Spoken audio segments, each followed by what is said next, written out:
ao mundo da aprendizagem. Se precisar, a gente está ali. Eu acredito que todo mundo aqui, professora. No nosso grupo também tem a Paloma, que está, pelo menos aqui, aparecendo para mim de baixo aqui da minha foto. Tem o Oi. Marco. Eu acredito que quem realizou a videoconferência foi a namorada dele, que também está presente, mas ela não estuda com a gente. A Jane Kelly, que está a foto dela ali. Uhum. E, mais uma vez, professor, então, muito obrigado mesmo por ajudar assim, a gente a realizar esse trabalho, sendo muito importante. Aí, professora, como é que vai funcionar? Eu posso, então, te introduzir, falar um pouco sobre suas qualificações profissionais, depois fazer a pergunta? Vai ser como Pode? se fosse Fica à um vontade. ciclo. Quando você acabar de responder, uma outra pessoa vai e ela também fará a pergunta. São cerca de Ok, 5 perguntas só, tá bom? sem problema. Muito obrigado, professora. Márcio, quando você quiser avisar aí que está filmando, aí eu começo. Tô filmando já. Ah, tá. Então vou lá. Bom, deixa eu ver. Boa tarde. Esse trabalho é referente ao desafio de instrumentalização ao ensino de ciências. Ele é composto por mim, Maicon Charles Mariano de Oliveira, pela Jennifer, a qual não está presente, pela Nayara Freire Walker, pela Paloma Batista de Oliveira, pelo Márcio Luiz Filho.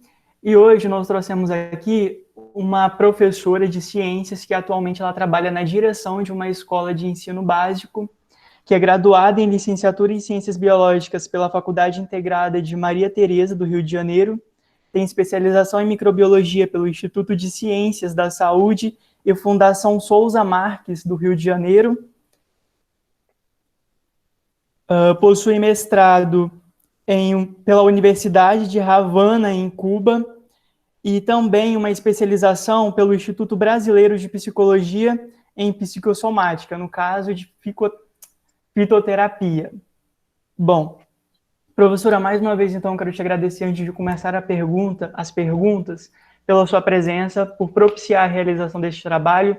Eu quero te perguntar, no caso, quando você atuava dentro da sala de aula, sendo uma professora de ciências, como que era a sua abordagem referente para os alunos? Tinha alguma coisa prática? As aulas eram comumente práticas? Você levava uma abordagem diferenciada?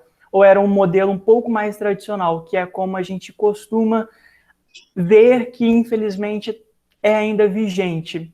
Você viabilizava um ensino, uma abordagem mais prática na sala de aula para os seus alunos?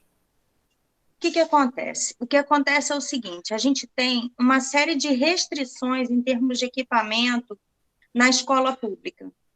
Dificilmente você tem uma escola que tem laboratório, dificilmente você tem uma escola que tem uma sala de ciências, uma sala ambiente, são pouquíssimas instituições. Mas o que que acontece? Quando a gente se forma professor de ciências, a gente fica meio megalomaníaco.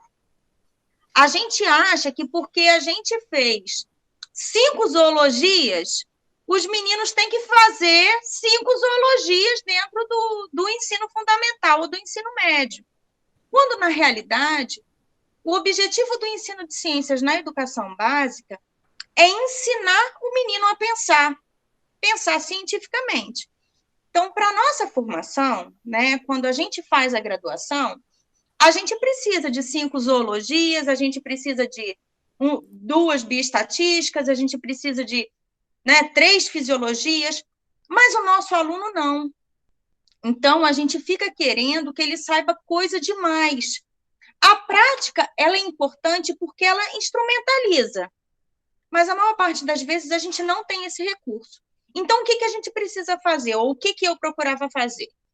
Na hora que eu estava dando o conteúdo, eu tentava materializar ao máximo com aquilo que o menino ia usar na vida dele. Aquilo que era de fato importante dele saber. Então, mesmo que eu não levasse material para a sala de aula, ou que eu não conseguisse um material para a sala de aula, o menino, na hora que ele chegava em casa, ou que ele fosse num lugar mais aberto, ele ia conseguir visualizar aquilo, entendeu? Então, foi uma estratégia que eu criei para tentar fazer do curso de ciências, principalmente no ensino fundamental, real. Porque o curso de ciências por si só, ele é material. O que a gente precisa fazer é avaliar o que é de fato importante. Então, aula prática seria o ideal, mas nem sempre a gente tem esse recurso. Nem sempre a gente tem essa possibilidade. Então, a gente faz o que dá. E o que dá é materializar o conteúdo dentro daquilo que o menino conhece. Né? Como eu cheguei, eu tive, assim, algumas facilidades na minha vida, porque a minha primeira experiência como professora foi uma experiência prática, porque o meu primeiro emprego como professora foi como professora do curso de enfermagem, do curso de patologia clínica. Então, eu dava aula dentro de um laboratório. Quando eu cheguei na escola pública, não tinha nada disso. Então, eu tive que repensar o que era de fato eficiente, o que era de fato necessário que o meu aluno soubesse, entendeu? E isso a gente vai fazendo, adaptação de acordo com aquilo que a gente tem. E aí é necessário ouvir quais são as experiências que os seus alunos trazem, para que você consiga criar recursos, né, instrumentos necessários para materializar o ensino de ciências para ele. Entendi, professora. Entendi suas ideias. Obrigado pela resposta. Bom, agora a gente vai para a segunda pergunta. Bom, você já falou, né, sobre a importância, mas a segunda ela quer saber se você acha efetivo ministrar ciências sem abordagem prática, sem as aulas práticas. Se a gente colocar a aula prática dentro desse contexto material de laboratório, a gente acaba limitando o ensino de ciências. Quando, na realidade, o ensino, para mim, a prioridade, quando eu ministro o curso de ciências, é ensinar o aluno a pensar cientificamente. Esse ensinar a pensar, ele vai levar para a vida toda, ele não vai levar só para o curso de ciências, ele vai levar para o curso de matemática, para o curso de português, e ele vai levar, né, como cidadão. Então, ensinar a pensar nem sempre precisa de pipeta, entendeu? Então, o ensino prático, ele facilita, é fato, mas Erlen Maia e pipeta não faz ninguém mais crítico. Se ele resolver futuramente se enveredar pela área de ciências da natureza ou ciências biomédicas, ele sabe que ele vai precisar estudar. Mas ele só consegue estudar se ele tiver aprendido a pensar. Porque pensar é muito mais do que ler livro. Ou muito mais do que misturar vinagre e bicarbonato. Entendeu? O significado disso. Então, agora, isso, gente, é uma construção, se a gente parte do princípio que o pensar científico, ele é mais do que ciências da natureza, ele é mais do que ciências biológicas. O pensar científico, o pensar crítico, é uma coisa que a gente leva para a vida. Entendem a relação? Essa é a prioridade. O próprio currículo de ciências hoje, ele é um currículo diferente. Então, antes, a gente tinha um conhecimento compartimentado, né? No 6º ano, a gente falava sobre água, terra, água, solo e ar. No 7º ano, sobre seres vivos. No 8º ano, sobre corpo humano. No 9º ano, sobre química e física. Essa estrutura ela foi desconstruída. A nova grade curricular, né, o novo BNCC, já não tem mais essa configuração de ensino de ciências. E aí, o que acontece? Os professores de ciências foram formados dentro desse formato. E agora eles olham aquele livro e eles não conseguem fazer essa conjugação. Por quê? Porque eles têm essa visão compartimentalizada. Como se as coisas fossem separadas, e elas não são. Se você pega, por exemplo, uma abelha, a abelha, né, está dentro do grupo de insetos, a gente estudava no 7º ano. Mas ela vive sem água, sem ar e sem solo? Não.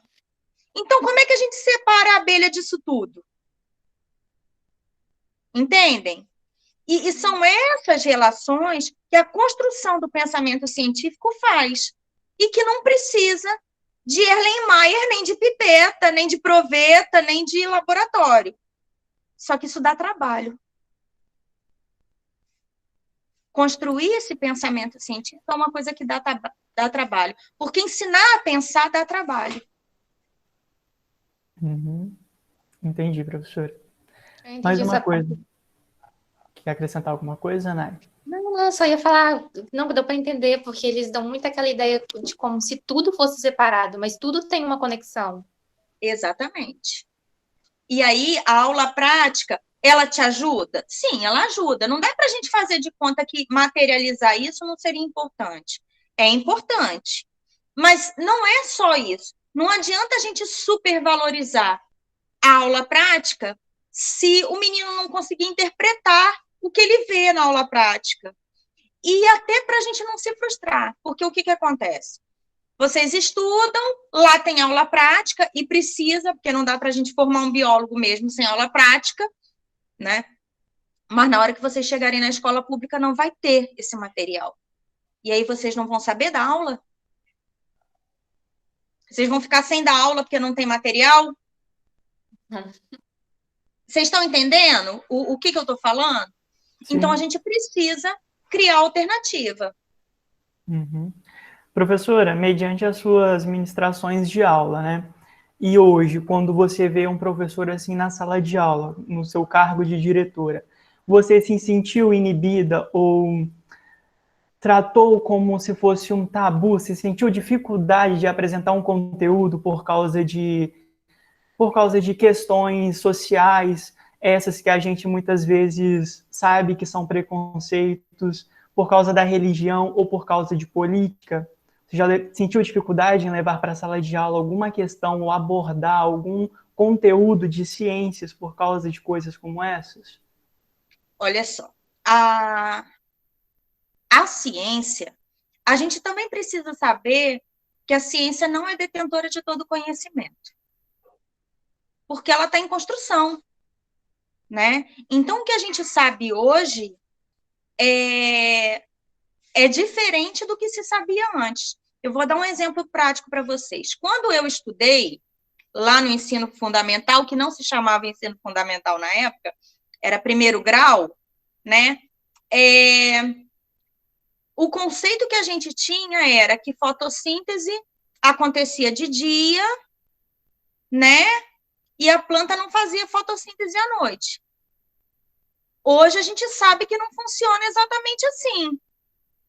Que a planta permanece fazendo fotossíntese, só que como a luminosidade diminui, a taxa fotossintetizante dela também diminui. Quer dizer, aquele meu conhecimento foi desconstruído por novas descobertas.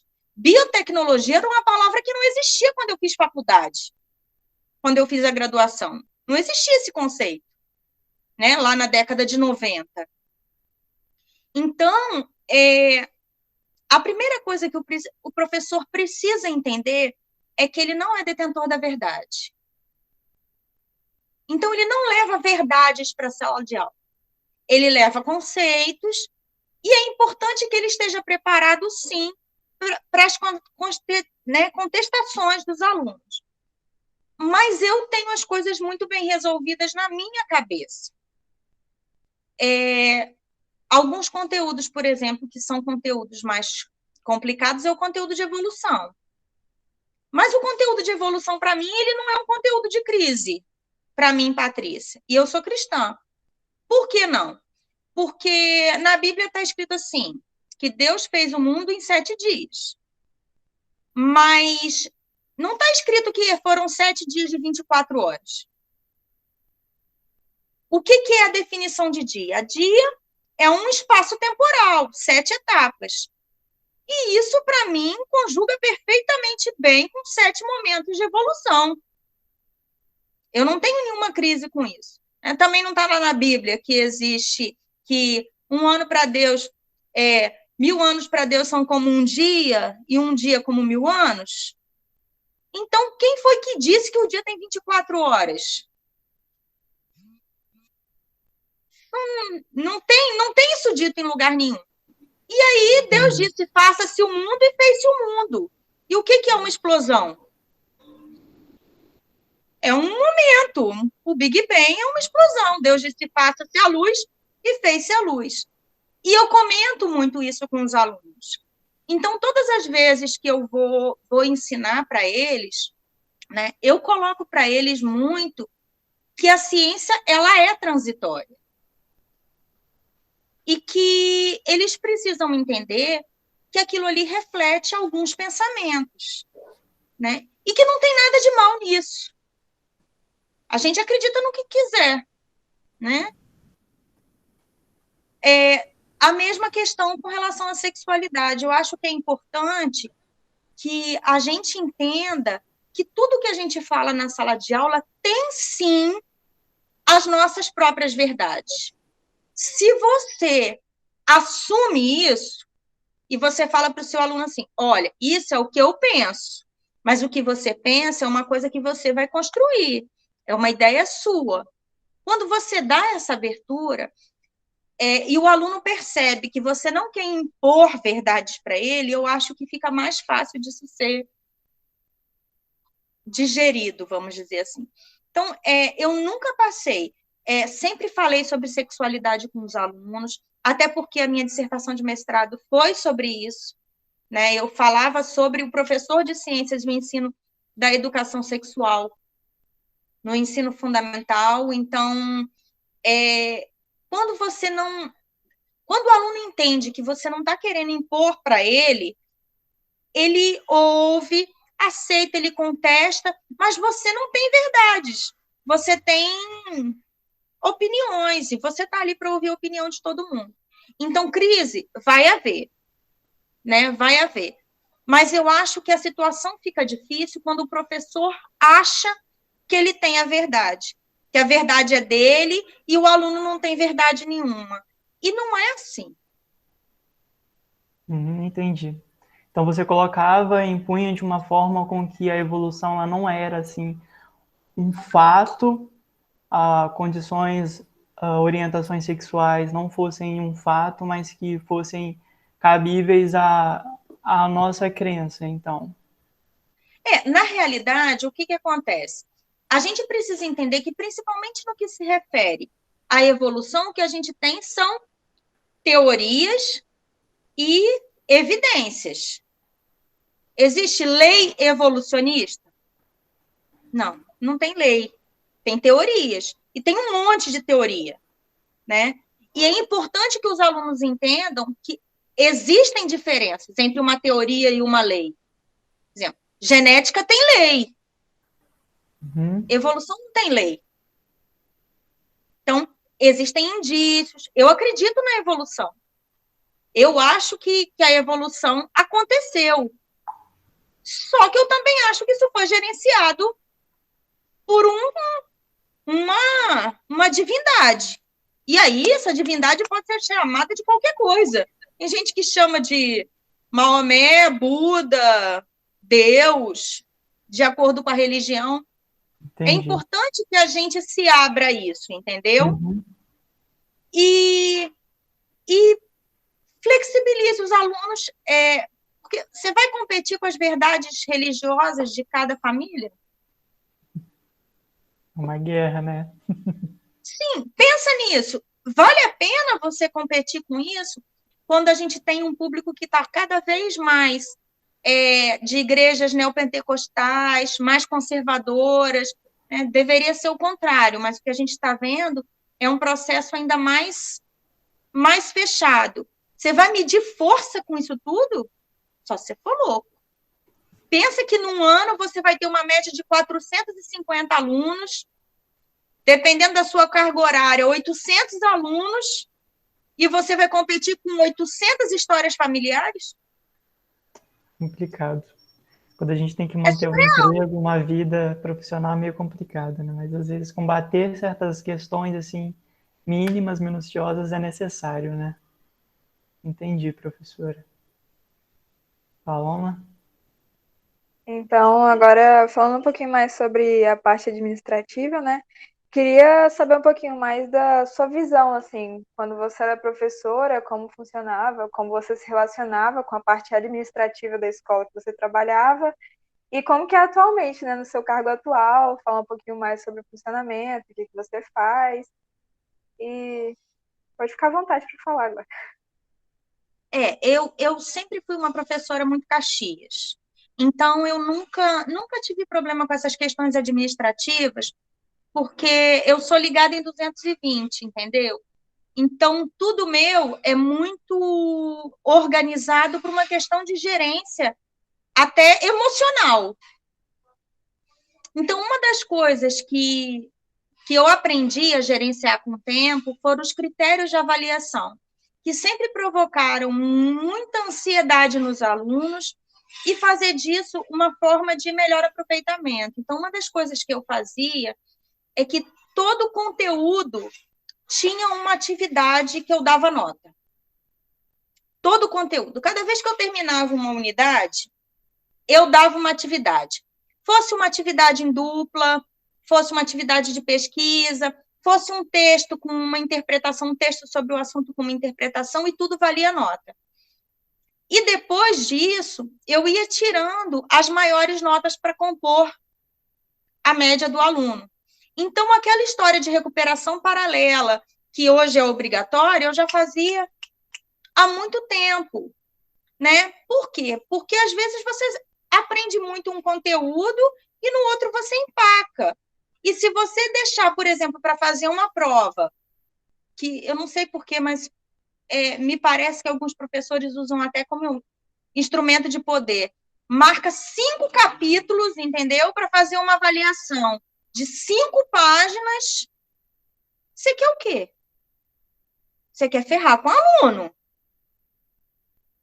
né? Você não quer saber quanto o seu aluno aprendeu. Você quer ferrar com ele. Porque se você quisesse saber quanto ele aprendeu daquele conteúdo, você tinha tirado, né, coisas pontuais para fazer atividades, avaliações menores de cada unidade, porque cada unidade tem coisas que você considera importante, que você gostaria que seu aluno pensasse. Se você junta isso tudo, às vezes ele até sabe, mas ele não vai conseguir fazer. Entendeu? Exatamente. Você é maluca, dá muito trabalho. Para mim, dá muito mais trabalho se eu fizer, por exemplo, uma avaliação de 5 páginas, corrigir aquelas 5 páginas e ficar 80% dos meus alunos em recuperação. Entendeu? E eu fazia coisas menores mesmo, atividades de uma folha. Para diminuir o volume, eu montava duplas. Dependendo do que era, montava trios. Para fazer isso, né, diminuir o volume e aumentar a quantidade de pontos. E o que eu vejo, né? Eu vejo que, na realidade, o professor está sobrecarregado. Eu vejo isso como diretora também. Porque nenhum professor trabalha só um horário. Porque um horário não paga as contas. Então, eu sei que existe uma sobrecarga do professor. Daí a necessidade de você conseguir ler no seu conteúdo aquilo que é de fato significativo na vida do seu aluno. Então, eu trabalhei em Santa Teresa durante 3 anos, em Santa Maria de Jetibá durante 3 anos. A aula que eu dava lá era diferente da aula que eu dou aqui, em Cariacica. É diferente da aula que eu dou em Viana, porque o público de Cariacica não é igual ao público de Viana. Os contextos são diferentes e você precisa conhecer isso. Acho que o professor precisa ouvir mais qual é a realidade do seu aluno para ele conseguir ensinar para ele ou esclarecer ele daquilo que é realmente significativo para a vida dele, entendeu? E isso é a melhor forma para a gente se organizar e resolver as questões administrativas. Isso tem tudo a ver com as questões administrativas, porque a gente está cheio de coisa para fazer. Esse período de pandemia tem sido uma coisa assim, surreal, caótica mesmo, né? Os professores não têm horário, os professores estão sobrecarregados, toda essa demanda tecnológica que o professor não sabe usar, porque na realidade ele não tinha oportunidade, e que ele foi apresentado a esses instrumentos na marra, dentro de um curto intervalo de tempo. O pessoal está muito surtado mesmo, e eu vejo isso, porque eu não sou diretora, eu estou diretora, eu sou professora, porque diretor você não é, diretor você está, é um cargo que para você ocupar, você tem que estar, né, no contexto educacional. Para ser diretor, você tem que ser ou pedagogo ou professor. Então, acho que esse posicionamento, do ponto de vista administrativo, também me coloca numa condição mais empática. Por quê? Porque eu sei que eu estou na direção, mas eu volto para a sala de aula a qualquer momento, até porque eu adoro, eu gosto de ser professor, entendeu? E aí você sabe quem é que enrola e quem é que efetivamente está perdido dentro desse turbilhão de coisa para fazer. Entendi. Gostaria muito de pontuar que eu achei muito interessante a forma como você avaliou eles, né, colocando em duplas, em trios. Eu acho isso muito interessante, porque, de certa forma, você auxilia eles a fixarem o conteúdo desse jeito. Porque, querendo ou não, eles acabam discutindo entre eles e trabalhando aquilo mais, e isso ajuda muito mais do que aquela forma que você falou, de colocar 5 capítulos, não sei quantas coisas para eles lerem, que eles nem vão conseguir ler tudo e entender o que está ali, né? Então é muito mais efetivo. Paloma, considero muito mais efetivo essa forma também. Achei muito interessante. E se você levar em consideração, isso diminui o volume do seu trabalho. Que vamos dizer Sim. aí que dentro de 5 avaliações de uma turma de 30 alunos, 2 sejam em trio. Num contexto de 5 avaliações, 2 em trio, aqui você já vai ter 20 atividades só para corrigir. Entendeu? Então, assim, isso diminui o volume do seu trabalho. Se você alterna isso, que a gente também não trabalha com uma turma só, se você alterna isso, né, entre as turmas, você vai estar sempre corrigindo alguma coisa. Mas o volume de coisas para você corrigir não vai ser sempre o mesmo, entendeu? E como você é obrigado a fazer recuperação paralela? Uma outra coisa que eu acho, assim, péssima. Dia de recuperação paralela. A minha recuperação paralela, ela é de nota e de conteúdo. Porque se está todo mundo fazendo atividade, você está gerenciando um contexto na sala de aula. Se você tem 10 alunos fazendo recuperação paralela, 10 alunos fazendo atividade no livro e 10 alunos copiando do quadro, como é que você administra isso tudo, você, professor? Daqui a pouco a sala vira um furdunço e você não sabe nem quem começou, porque cada um estava fazendo uma coisa diferente, entendeu? Sim. Então, isso é uma forma de você gerenciar aquele grupo também. É mais fácil você gerenciar todo mundo fazendo uma coisa só. Entendi. Obrigada. Vamos embora.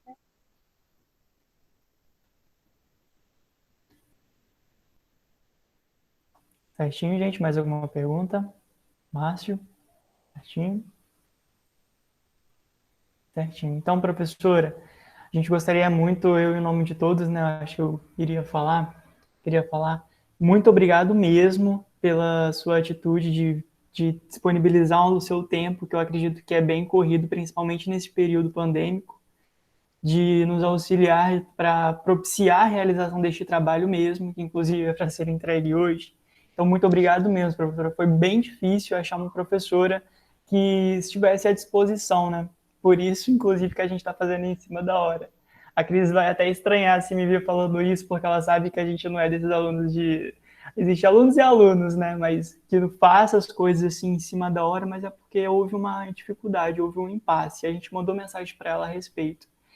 Pela sua atitude de vir aqui, de nos conectar a você e responder essas perguntas, eu sou muito grato e todos aqui eu acredito que também são. Tá bom? Muito obrigado. Essa atitude não vai passar despercebida, obviamente, depois da nossa graduação. A gente leva essas ações conosco e, obviamente, a gente vai ajudar uns aos outros, sim, tanto da educação, dentro da escola, fora dela, para agregar uma sociedade melhor. Porque Freire já dizia, né, nossa professora é apaixonada por ele, que a educação ela não muda o mundo, a educação muda as pessoas e as pessoas mudam o mundo. Muito É obrigado. isso que a gente espera. Então, se precisarem de qualquer coisa, a gente está disponível, tá? Igualmente. Nayara sabe como me achar, me achou, né? Então, se precisarem de qualquer coisa, é só avisar. Beijo na Jaqueline, beijo na Brenda, Tá tá? bom. Tá com ela. Beliscão no Felipe e fiquem com Deus. Igualmente, Obrigada. professora, foi um prazer. Tchau. Prazer.